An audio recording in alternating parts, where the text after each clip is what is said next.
ഈ വാർത്താ ദിനത്തിലെ പ്രധാന റിപ്പോർട്ടുകളുമായി വാർത്താമഴ ആരംഭിക്കുന്നു. ഞാൻ എസ് വിജയകുമാർ.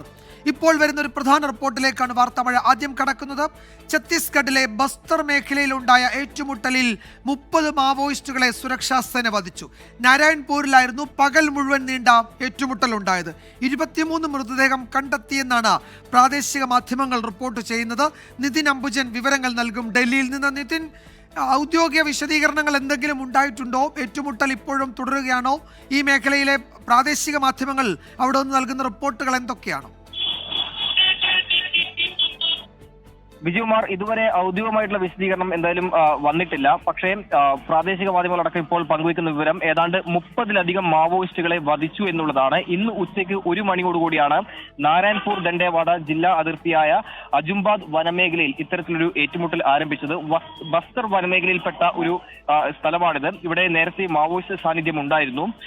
മാവോയിസ്റ്റ് സംഘത്തിന്റെ യോഗം ഇന്ന് ഈ മേഖലയിൽ ചേരുമെന്ന രഹസ്യവിവരത്തെ തുടർന്ന് നടത്തിയ ഓപ്പറേഷനിലാണ് ഇത്തരമൊരു ഏറ്റുമുട്ടൽ അവിടെ തുടങ്ങിയത്. ഏതാണ്ട് 1 മണിക്കൂർ നേരം പോലീസിന്റെയും ഛത്തീസ്ഗഡ് പോലീസിന്റെ ടാസ്ക് ഫോഴ്സിന്റെയും അതോടൊപ്പം തന്നെ ജില്ലാ റിസർവ് ഗാർഡിന്റെ നേതൃത്വത്തിലുള്ള സംഘത്തിന്റെ ഭാഗത്തുണ്ടായ ഒരു രൂക്ഷമായ ഏറ്റുമുട്ടലാണ് അവിടെ നടന്നത്. ഏതാണ്ട് 1 മണിക്കൂർ നേരം മാവോയിസ്റ്റുകളുമായി ഏറ്റുമുട്ടൽ നടന്നു. അതിനുശേഷം നടത്തിയ തിരച്ചിലാണ് ഏതാണ്ട് 30 മാവോയിസ്റ്റുകളുടെ മൃതദേഹം കണ്ടെത്താൻ സാധിച്ചത്. ഇപ്പോഴും വനമേഖലയിൽ തിരച്ചിൽ നടക്കുകയാണ്. ഒരുപക്ഷെ 30-ലധികം മാവോയിസ്റ്റുകളെ വധിച്ചിട്ടുണ്ടാകുമെന്നാണ് മനസ്സിലാക്കാൻ സാധിക്കുന്നത്. ഛത്തീസ്ഗഡിൽ സമീപകാലത്ത് നടത്തിയ ഏറ്റവും വലിയ മാവോയിസ്റ്റ് വേട്ടയാണ് ഇതെന്ന് പറയാം. ഈ വർഷം ഏപ്രിലായിരുന്നു 29 മാവോയിസ്റ്റുകളെ വധിച്ചത്. അതിനുശേഷമാണ് ഇത്തരത്തിലൊരു 30-ലധികം മാവോയിസ്റ്റുകളെ വധിച്ച ഒരു ഓപ്പറേഷൻ ഇന്നിപ്പോൾ ഛത്തീസ്ഗഡിലെ നാരായൺപൂർ വനമേഖലയിൽ നടന്നത്. എന്തായാലും ഇപ്പോഴും ഈ മേഖലയിൽ തിരച്ചിൽ തുടരുന്നുണ്ട്. കഴിഞ്ഞ ഏതാനും നാളുകളായി ഈ മേഖലയിൽ മാവോയിസ്റ്റ് സാന്നിധ്യമുണ്ടായതിനെ തുടർന്ന് പോലീസും അതോടൊപ്പം തന്നെ മറ്റ് സേനയും അവിടെ നിരീക്ഷണം ശക്തമാക്കിയിരുന്നു. ഇതിനിടയിലാണ് സേനയ്ക്ക് രഹസ്യവിവരം ലഭിച്ചതിനെ തുടർന്ന് ഇന്ന് ഈ മേഖലയിൽ ഓപ്പറേഷൻ നടത്തിയത്. അതിന്റെ ഭാഗമായാണ് ഇപ്പോൾ 30-ലധികം മാവോയിസ്റ്റുകളെ വധിച്ചതെന്നാണ് ഇപ്പോൾ പുറത്തുവരുന്ന വിവരം. എന്തായാലും ഔദ്യോഗികമായിട്ടുള്ള സ്ഥിരീകരണവും വിവരമെല്ലാം തന്നെ വൈകാതെ പോലീസ് പങ്കുവയ്ക്കുമെന്നാണ് മനസ്സിലാക്കാൻ സാധിക്കുന്നത്. വിജയകുമാർ.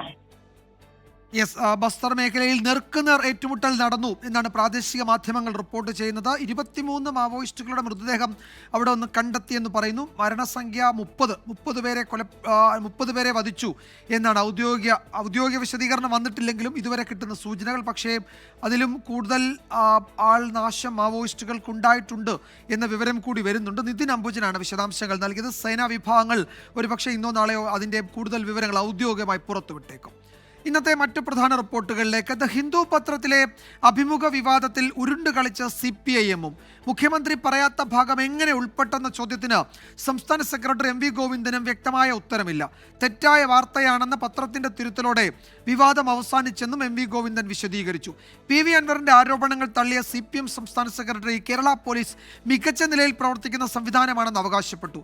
സ്വർണ്ണക്കടത്ത് സംഘങ്ങൾ ഉണ്ടാക്കുന്ന ക്രമസമാധാന പ്രശ്നങ്ങളിൽ ഇടപെടാതിരിക്കാൻ പോലീസിന് കഴിയില്ലെന്നും MV ഗോവിന്ദൻ വിശദീകരിച്ചു. കാണാം ഇന്നത്തെ ലീഡ് സ്റ്റോറി. മുഖ്യമന്ത്രി പറഞ്ഞ കാര്യങ്ങൾ മുഖ്യമന്ത്രി പറയാത്ത കാര്യങ്ങൾ ഉൾപ്പെടുത്തിയത് ശരിയായില്ല എന്ന് തന്നെ അവർ വ്യക്തമായി പറഞ്ഞിട്ടുണ്ട്.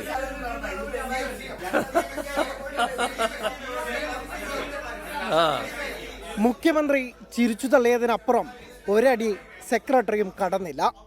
സർക്കാരിന് PR ഏജൻസിയില്ല. ദേവ്കുമാറിന്റെ മകനാണ് അഭിമുഖത്തിന് ഇങ്ങോട്ട് സമീപിച്ചത്. വാർത്ത തെറ്റായി നൽകിയതിന് പത്രം ഖേദം പ്രകടിപ്പിച്ചു. അതോടെ വിവാദം അവസാനിക്കേണ്ടതാണ്. ഇപ്പോൾ നടക്കുന്നത് ഇടതുവിരുദ്ധ മാധ്യമങ്ങളുടെ അനാവശ്യ വിവാദമാണെന്നും MV ഗോവിന്ദൻ. നമുക്കെല്ലാം പരിചയമുള്ള സുബ്രഹ്മണ്യം എന്ന് പറയുന്ന ഡൽഹിയുമായിട്ട് ബന്ധപ്പെട്ട് ഇപ്പോൾ റിലയൻസിൽ വർക്ക് ചെയ്തുകൊണ്ടിരിക്കുന്ന ഒരാളാണ്. അദ്ദേഹവുമായിട്ട് സംസാരിച്ച് ഇങ്ങനെ ഒരു അഭിമുഖത്തിന് സാധ്യതയുണ്ട്, കഴിയുമോ എന്ന് ചോദിച്ചപ്പോൾ അതും കൊടുക്കുന്നതിന് എന്താ പ്രയാസമുള്ളത്? അല്ല, PR ഏജൻസിയായിട്ട് ഞങ്ങൾ യാതൊരു ബന്ധമില്ല, ഇല്ലാതെ ഞങ്ങൾ അംഗീകരിക്കാൻ പറ്റുമോ? തെറ്റു തിരുത്താൻ ഹിന്ദു പത്രം കാണിച്ച മാന്യത കേരളത്തിലെ മാധ്യമങ്ങൾ കാണിക്കാറില്ലെന്ന് വിമർശിച്ച സെക്രട്ടറി PR ഏജൻസിയാണ് അഭിമുഖത്തിന് ക്ഷണിച്ചതെന്ന ഹിന്ദുവിന്റെ വിശദീകരണത്തെ തള്ളുന്നു. എന്നാൽ ആരാണ് തെറ്റായ വാർത്ത എഴുതി നൽകിയെന്ന ചോദ്യത്തിന് ഉത്തരമില്ല. അല്ല, ആരാ എഴുതി കൊടുത്തതെന്ന് ഇപ്പോഴും വ്യക്തമല്ലല്ലോ.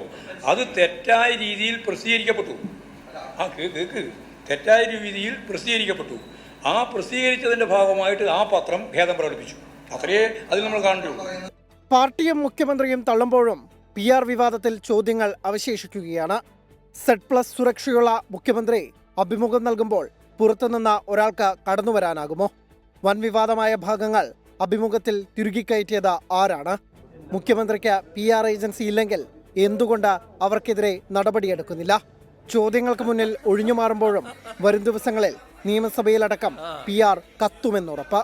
24 തിരുവനന്തപുരം.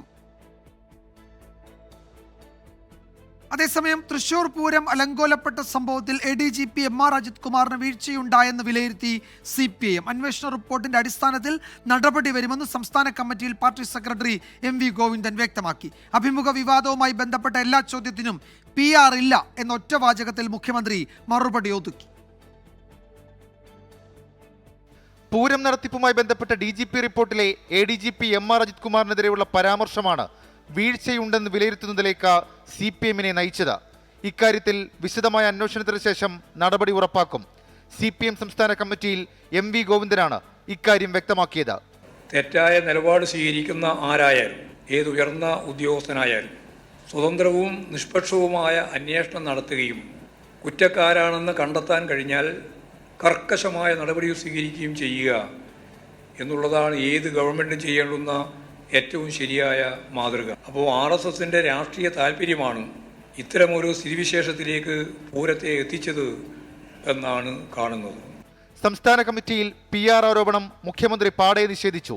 എല്ലാ ചോദ്യങ്ങൾക്കും PR ഇല്ല എന്ന ഒറ്റ മറുപടി. അഭിമുഖത്തിനായി TK ദേവകുമാറിന്റെ മകൻ നിരന്തരം സമീപിക്കുമായിരുന്നുവെന്നും സുബ്രഹ്മണ്യൻ ഫ്രീലാൻസ് മാധ്യമപ്രവർത്തകനാണെന്നും മുഖ്യമന്ത്രി പറഞ്ഞു. PR-ന് വേണ്ടി ആരെയും നിയോഗിക്കുകയോ ആർക്കും പണം കൊടുക്കുകയോ ചെയ്തിട്ടില്ലെന്നും മുഖ്യമന്ത്രി വിശദീകരിച്ചു. CPI സമ്മർദ്ദത്തിൽ പാർട്ടിയുടെ നിലപാട് മാറ്റമാണ് ADGP-യെ തള്ളുന്ന സാഹചര്യത്തിലേക്ക് എത്തിച്ചത്. 24 തിരുവനന്തപുരം.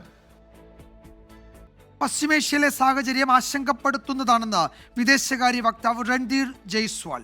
നിലവിൽ ഒഴിപ്പിക്കൽ നടപടിയിലേക്ക് കടന്നിട്ടില്ലെന്നും വിദേശകാര്യ മന്ത്രാലയം വ്യക്തമാക്കി.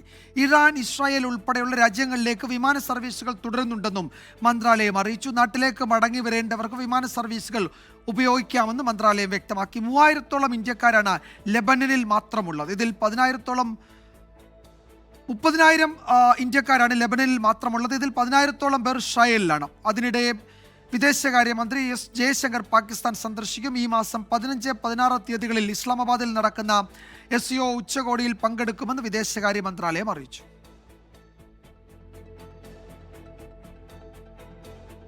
മറ്റൊരു പ്രധാന റിപ്പോർട്ടിലേക്ക്. കോതമംഗലത്തിനടുത്ത് ഭൂതത്താൻകെട്ടിൽ ഷൂട്ടിങ്ങിനായി എത്തിച്ച ആനകൾ തമ്മിൽ ഏറ്റുമുട്ടി. പരിക്കേറ്റ പുതുപ്പള്ളി സാധു എന്ന ആന കാട്ടിലേക്ക് ഓടിപ്പോയി. ഭൂതത്താൻകെട്ട് തുണ്ടം ഫോറസ്റ്റ് സ്റ്റേഷനിലാണ് സംഭവം. ആനയ്ക്കായുള്ള തെരച്ചിൽ ഇന്നത്തേക്ക് അവസാനിപ്പിച്ചു. തെലുങ്ക് സിനിമയുടെ ഷൂട്ടിങ്ങിനായി കൊണ്ടുവന്ന ആനകളാണ് ഏറ്റുമുട്ടിയത്. സംഭവിച്ച ഷൂട്ടിങ് നടന്നുകൊണ്ടിരിക്കുന്ന സമയത്ത് ആനകളുടെ ഷൂട്ട് നടന്ന സമയത്ത് ഒരു ആന വന്ന് മറ്റേ ആന ഇടിച്ചപ്പോൾ ഒരു ആന കാട്ടിലേക്ക് കയറിപ്പോയി. അത് തപ്പി നടന്നു. ആന കാട്ടിൽ കയറിക്കൊണ്ട് കിട്ടിയില്ല. അപ്പം ഞങ്ങൾ വാച്ചർമാർ ഞങ്ങൾ തപ്പി നോക്കി നടക്കുവാണ്. അന്വേഷിക്കാൻ വേണ്ടി ഞങ്ങൾ നാട്ടുകാരും ഉൾപ്പെടെ സഹായിക്കാൻ വേണ്ടി നടക്കുകയാണ് ആൾക്കാരെല്ലാം. ആന കാട്ടിൽ കയറി പിന്നെ എല്ലാം നോക്കി കൂടി നടന്നപ്പോൾ കണ്ടില്ല. അപ്പം എല്ലാവരും കൂടി ആൾക്കാർ ഞങ്ങളെല്ലാം നാട്ടുകാരെല്ലാം കൂടി അതിൽ നിന്ന് നോക്കാൻ നിൽക്കുകയാണ്. അശ്വിൻ പാലാഴി വിവരങ്ങൾ നൽകും കോതമംഗലത്ത് നിന്ന്. അശ്വിൻ, ഇനിയിപ്പോൾ തെരച്ചിൽ നടത്താൻ കഴിയില്ല. യാന ഉൾക്കാട്ടിലേക്ക് പോയി എന്നാണോ വനംവകുപ്പ് ഉദ്യോഗസ്ഥർ പറയുന്നത്? വിജയകുമാർ, വനംവകുപ്പ് ഉദ്യോഗസ്ഥർക്ക് പോകാൻ കഴിയുന്നതിന്റെ പരമാവധി അവർക്ക് സാധ്യമായ ഇടങ്ങളിലെല്ലാം അവർ തെരച്ചിൽ നടത്തി. അവിടെയെങ്ങും ഈ ആനയുടെ ഒരു സാന്നിധ്യം കണ്ടെത്താൻ ഇതുവരെ സാധിക്കാത്ത സാഹചര്യത്തിലാണ് താൽക്കാലികമായ തെരച്ചിൽ അവസാനിപ്പിച്ച് നാളെ രാവിലെ 6:30 വീണ്ടും തെരച്ചിൽ പുനരാരംഭിക്കാനുള്ള ഒരു തീരുമാനത്തിലേക്ക് എത്തിയത്. അതായത് എത്തിപ്പെടാനാകുന്ന ഇടങ്ങളിൽ ആനയെ കാണാത്ത സാഹചര്യത്തിൽ അത് ഉൾക്കാട്ടിലേക്ക് പോയി എന്നുള്ളൊരു സൂചനകൾ തന്നെയാണ് ഇപ്പോൾ വനംവകുപ്പ് ഉദ്യോഗസ്ഥരും വ്യക്തമാക്കുന്നത്. എന്തായാലും നാളെ പുലർച്ചെ 6:30 വീണ്ടും തെരച്ചിൽ ആരംഭിക്കും. ഫോറസ്റ്റ് ഉദ്യോഗസ്ഥർക്ക് പുറമെ ഈ ആനയുടെ പാപ്പാന്മാരും ഇവർക്കൊപ്പം പോയിരുന്നു. അവർക്ക് പോലും ഈ ആനയുടെ സാന്നിധ്യം ഈ സമീപ പ്രദേശങ്ങളിലെങ്ങും കണ്ടെത്താനായിട്ടില്ല. കഴിഞ്ഞ ദിവസം ഇന്നലെയാണ് ഈ 5 നാട്ടാനകൾ ഒരു തെലുങ്ക് ചിത്രം, വിജയ് ദേവർകൊണ്ടയുടെ തെലുങ്ക് ചിത്രത്തിന് വേണ്ടി ഈ കോതമംഗലത്ത് ഷൂട്ടിങ്ങിനായി എത്തുന്നത്. അതിൽ ഇന്ന് ഷൂട്ടിംഗ് പൂർത്തീകരിച്ച് പോകാനിരിക്കുന്നതിനിടെയാണ് 2 ആനകൾ തമ്മിൽ ഇങ്ങനെ ഏറ്റുമുട്ടുന്നത്. അതിനിടെയാണ് ഇവർക്ക് ഈ ഇതിൽ പുതുപ്പള്ളി സാധുവിന് സാരമായ പരിക്കേൽക്കുന്നത്. തടത്താവിള മണികണ്ഠൻ എന്ന ആനയുമായാണ് ഏറ്റുമുട്ടിയത് എന്നുള്ള വിവരങ്ങളാണ് പുറത്തു വരുന്നത്. എന്തായാലും ഈ പരിക്കേറ്റതിന് പിന്നാലെ ഈ സാധു എന്ന ആന കാട്ടിലേക്ക് ഓടുകയായിരുന്നു. അതിന് പിന്നാലെ ഏകദേശം 2 മണിക്കൂർ നീണ്ട തെരച്ചിൽ ആദ്യഘട്ടത്തിൽ നടത്തി. പിന്നീടാണ് ഉൾവനത്തിലേക്ക് ഇറങ്ങിയുള്ള ഒരു തെരച്ചിലിന് അവർ തയ്യാറായത്. എന്തായാലും ഇതുവരെ യാതൊരു സൂചനയും ഇതുമായി ബന്ധപ്പെട്ട് ലഭിച്ചിട്ടില്ല. എന്നാൽ ഒരുപാട് നേരം ഇരുട്ടിൽ മുന്നോട്ട് പോകാൻ ആനയ്ക്ക് സാധിക്കില്ല എന്നുള്ളതാണ് ഫോറസ്റ്റ് ഉദ്യോഗസ്ഥർ പറയുന്നത്. അതുകൊണ്ട് തന്നെ ഏതെങ്കിലും ഒരു കേന്ദ്രത്തിൽ, ഏതെങ്കിലും ഒരു സ്ഥലത്ത്. ശരി അശ്വിൻ, എന്തായാലും ഇതിന് ഈ ആനയ്ക്ക് പരിക്കേറ്റിട്ടുണ്ട്, മറ്റൊരു ആന അതിനെ കുത്തിയിട്ടുണ്ട്, അതിന് പരിക്കേറ്റിട്ടുണ്ട്. ഉൾക്കാട്ടിലേക്ക് പോയിട്ടുണ്ടോ എന്ന ആശങ്കയുണ്ട്. ഈ ആനപ്രേമികൾക്കൊക്കെ പ്രിയപ്പെട്ട ഒരു ആന കൂടിയാണ് പുതുപ്പള്ളി സാധു. അപ്പോൾ അതിനെന്ത് സംഭവിച്ചു എന്ന ആളുകൾ ഇങ്ങനെ അന്വേഷിക്കുന്നുണ്ടായിരുന്നു. അപ്പോൾ നാളെ 6:30യോടുകൂടി വീണ്ടും തെരച്ചിൽ തുടങ്ങും. ഉൾക്കാട്ടിലേക്ക് കടന്നിട്ടുള്ളത് കൊണ്ട് തെരച്ചിൽ ഈ ഘട്ടത്തിൽ മുന്നോട്ട് കൊണ്ടുപോകാൻ കഴിയില്ല എന്നാണ് വനംവകുപ്പ് ഉദ്യോഗസ്ഥർ അറിയിക്കുന്നത്. ഇപ്പോൾ വരുന്ന മറ്റൊരു പ്രധാന റിപ്പോർട്ട്, ADGP MR അജിത് കുമാറിനെതിരെയുള്ള DGPയുടെ അന്വേഷണ റിപ്പോർട്ട് നാളെ സമർപ്പിച്ചേക്കും. റിപ്പോർട്ട് അന്തിമഘട്ടത്തിലാണ്. അജീഷ് ജയകുമാർ വിവരങ്ങൾ നൽകും തിരുവനന്തപുരത്തു നിന്ന്. അജീഷ്, ഇന്ന് റിപ്പോർട്ട് സമർപ്പിക്കുമെന്നായിരുന്നു കേട്ടത്. 30 ദിവസത്തെ കാലാവധി അത് ഏറെക്കുറെ കഴിഞ്ഞിട്ടുണ്ട്. ഇന്ന് റിപ്പോർട്ട് സമർപ്പിക്കുമെന്ന് നേരത്തെ കേട്ടിരുന്നു. നാളെ സമർപ്പിക്കുമെന്നാണോ ഇപ്പോൾ കിട്ടുന്ന വിവരങ്ങൾ? വിജയകുമാർ, നാളെ ഈ റിപ്പോർട്ട് സമർപ്പിക്കാനാണ് നീക്കം നടക്കുന്നത്. റിപ്പോർട്ടിന്റെ ഫൈനൽ ഡ്രാഫ്റ്റ് ആയി കഴിഞ്ഞു എന്നാണ് മനസ്സിലാക്കാൻ സാധിക്കുന്നത്. നാളെ മുഖ്യമന്ത്രിക്ക് DGP ഈ റിപ്പോർട്ട് സമർപ്പിക്കും. TV അൻവറിന്റെ പരാതി, അനധികൃത സ്വത്ത് സമ്പാദനം, മലപ്പുറം SP-യുടെ ക്യാമ്പ് ഓഫീസിലെ മരമുറി, കറുത്ത സ്വർണം വീതം വെപ്പ്, ഇടവണ്ണയിലെ കൊലപാതകം, അതുപോലെ തന്നെ മാമി തിരോധനം, ഇതിൽ അനധികൃത സ്വത്ത് സമ്പാദനം വിജിലൻസ് ആണ് അന്വേഷിക്കുന്നത്. അതിനുശേഷം പ്രതിപക്ഷ നേതാവ് അടക്കം ഉന്നയിച്ചിട്ടുള്ള പുകം കലക്കൽ വിവാദമൊക്കെ മറ്റ് അന്വേഷണ സംഘങ്ങളാണ് അക്കാര്യങ്ങൾ തീരുമാനിക്കുന്നത്. എന്തായാലും PV അൻവർ ഉന്നയിച്ച പ്രധാനപ്പെട്ട വിഷയങ്ങളിലാണ് DGP 1 മാസമായി അന്വേഷണം നടക്കുന്നത്. ഈ 30 ദിവസത്തെ കാലാവധിയായിരുന്നു മുഖ്യമന്ത്രി നൽകിയിരുന്നത്. അത് ഇന്നലെയായിരുന്നു പൂർത്തിയായത്. പക്ഷേ ഇന്നലെ അന്വേഷണ റിപ്പോർട്ട് പൂർത്തിയായിരുന്നില്ല, അതുകൊണ്ടാണ് സമർപ്പിക്കാത്തത്. ഇന്ന് എന്തായാലും രാത്രിയോടെ ഇതിന്റെ ഫൈനൽ ഡ്രാഫ്റ്റ് പൂർത്തിയാകും. നാളെ മുഖ്യമന്ത്രിക്ക് സമർപ്പിക്കുമെന്നാണ് ലഭിക്കുന്ന വിവരം. ഈ റിപ്പോർട്ടിന്റെ അടിസ്ഥാനത്തിലായിരിക്കും ADGP MR അജിത് കുമാറിന്റെ ഭാവി നിർണ്ണയിക്കുക. എന്തായാലും കഴിഞ്ഞ ദിവസം വാർത്താ സമ്മേളനത്തിൽ. ശരി അജീഷ്, വളരെ പ്രധാനപ്പെട്ടത് തന്നെയാണ് റിപ്പോർട്ടിന്റെ ഉള്ളടക്കം. എന്തായാലും ADGP MR അജിത് കുമാറിന് പ്രധാനപ്പെട്ടതാണ്. ഒപ്പം ADGPയെ മാറ്റും എന്ന് ഉറപ്പ് നൽകിയിട്ടുണ്ടെന്നാണ് CPI നേതാക്കൾ അറിയിക്കുന്നത്. ബിനോയ് വിശ്വം അത് പാർട്ടി കമ്മിറ്റികളിൽ അറിയിക്കുകയും ചെയ്തു. ADGPക്കെതിരെ ചില പരാമർശങ്ങൾ DGPയുടെ റിപ്പോർട്ടിൽ ഉണ്ടെന്ന ചില സൂചനകളും ഇതിനിടെ വരുന്നുണ്ട്. എന്തായാലും നാളെ റിപ്പോർട്ട് സമർപ്പിക്കും. നാളെ റിപ്പോർട്ടിന്റെ അടിസ്ഥാനത്തിൽ മുഖ്യമന്ത്രിയുടെ തുടർ നടപടികൾ, ആഭ്യന്തര വകുപ്പിലെ തുടർ നടപടികൾ ഉണ്ടാകും എന്ന വിവരം കൂടിയാണ് ഇപ്പോൾ വരുന്നത്. അജീഷ് ജയകുമാറാണ് വിശദാംശങ്ങൾ നൽകിയത്. വാർത്താമഴ തുടരുന്നു. മുണ്ടക്കൈ ചൂരൽമല ഉരുൾപൊട്ടലുമായി ബന്ധപ്പെട്ട് സംസ്ഥാന സർക്കാർ നൽകിയ എസ്റ്റിമേറ്റ് കണക്കിന്റെ മാനദണ്ഡം അറിയിക്കണമെന്ന് ഹൈക്കോടതി. മൃതദേഹങ്ങൾ സംസ്കരിച്ചതിന്റെ ചെലവ് സർക്കാർ ഹാജരാക്കണം. കേരളത്തിന് ദുരിതാശ്വാസ സഹായം നൽകുന്നതിൽ കേന്ദ്രം നിലപാട് അറിയിക്കണമെന്നും ഹൈക്കോടതി ആവശ്യപ്പെട്ടു. വയനാട് ഉരുൾപൊട്ടൽ കേസ് പരിഗണിക്കുന്നതിനിടെയാണ് സർക്കാരിന് ഹൈക്കോടതി ഡിവിഷൻ ബെഞ്ചിന്റെ നിർദ്ദേശം. എസ്റ്റിമേറ്റ് തുക കണക്കാക്കുമ്പോൾ എങ്ങനെ തുക വകയിരുത്തുമെന്നത് കൃത്യമായി വേണം. ദുരന്തത്തിൽ മരിച്ചവരുടെ മൃതദേഹങ്ങൾ സംസ്കരിച്ചതിന്റെ ചെലവ് സർക്കാർ ഹാജരാക്കണം. മൃതദേഹം സംസ്കരിക്കാൻ ഭൂമി ഏറ്റെടുത്തതിന് ചെലവായ തുകയും അറിയിക്കണം. ദേശീയ ദുരന്ത നിവാരണ അതോറിറ്റിയിൽ നിന്നും പ്രധാനമന്ത്രിയുടെ ദുരിതാശ്വാസ നിധിയിൽ നിന്നും സഹായം ലഭ്യമാക്കാൻ നിർദ്ദേശിക്കണമെന്ന് അമിക്കസ് ക്യൂറി കോടതിയോട് അഭ്യർത്ഥിച്ചു.